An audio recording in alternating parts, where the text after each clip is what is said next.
Push that rock with Simpson math. Let's look at this hyperbola and discuss how implicit differentiation will help us find the slope of the curve at any given point. And a curve like this is going to have multiple slopes because it's not a function. So it's going to have more than one output and it's going to have more than one slope. And implicit differentiation will help us with that.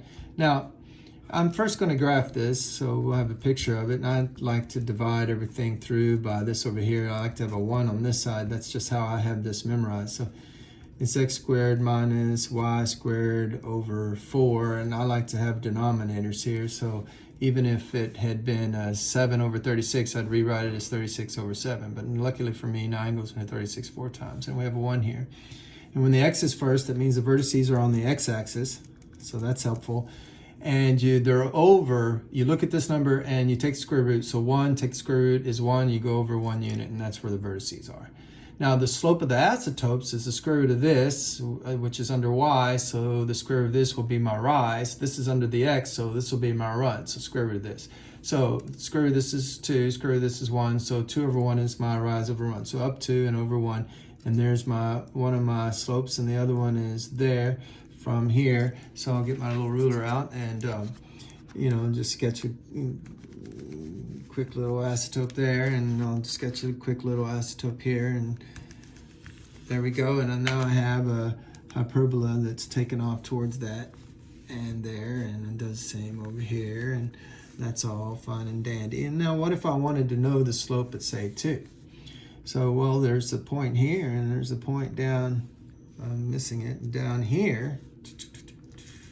Okay, so we've got a couple of points here. There's going to be a couple of different slopes. There's going to be a different tangent, say, up here.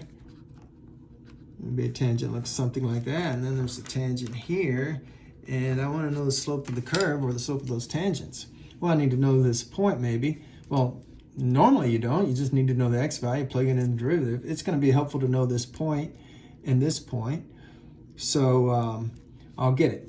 So we're going to go 36 times 2 squared minus 9 times y squared equals 36. So that gives me, I'm going to move the 9y squared over there and bring this 36 over. And I'll have 4 times 36 because of the 2 squared minus the 36 equals the 9y squared. Now 4 of something minus 1 of something is 3 of those somethings.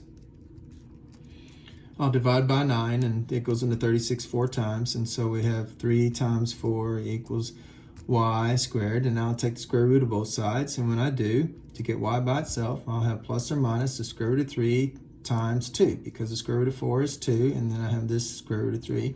And so this is clearly the positive 2 root 3, and this is clearly the negative 2 root 3. And there's my xy. Now, we have the curve, and we want to know the slope at these points. So what do? Well, we do implicit differentiation. So I'm going to implicitly derive this relationship here. So I'm going to take the derivative with respect to x on both sides. That's my goal. I do it here, and I do it here. Okay, well, that's clearly 0. And this is clearly 72x. And this is a little bit harder when you kind of need to think about it. Well, just think about it this way. Think if you had a function 9x squared and you had some other function, and this was our f. What would f composed of y be? Well, it would be 9y squared. That's exactly what we have. We have a 9y squared here. So how do we get the derivative? We use the chain rule. And the first thing we do is get the derivative of f, which is 18x, but we stick y into it.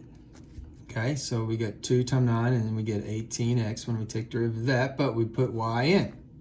And then you have to, what do you do next? You get the derivative of y, and then the derivative of this chain rule is 18y times the y prime. So that's what I get here. I get 18y times the y prime, or dy dx.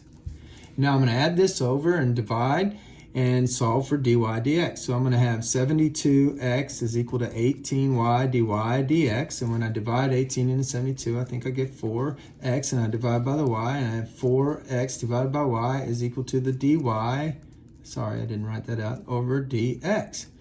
So this is the derivative. And notice it's in turn, because it's dy dx, and so it gives me the slope. And notice it's in terms of x and y. So I come back over here and I realize that my dy dx formula is 4x over y. So if I want to know this particular slope down here, I use this point. If I want to know this point up here, I use both. If I want to know both, I use both. Let's say we just wanted to know this one. Well, what's the slope?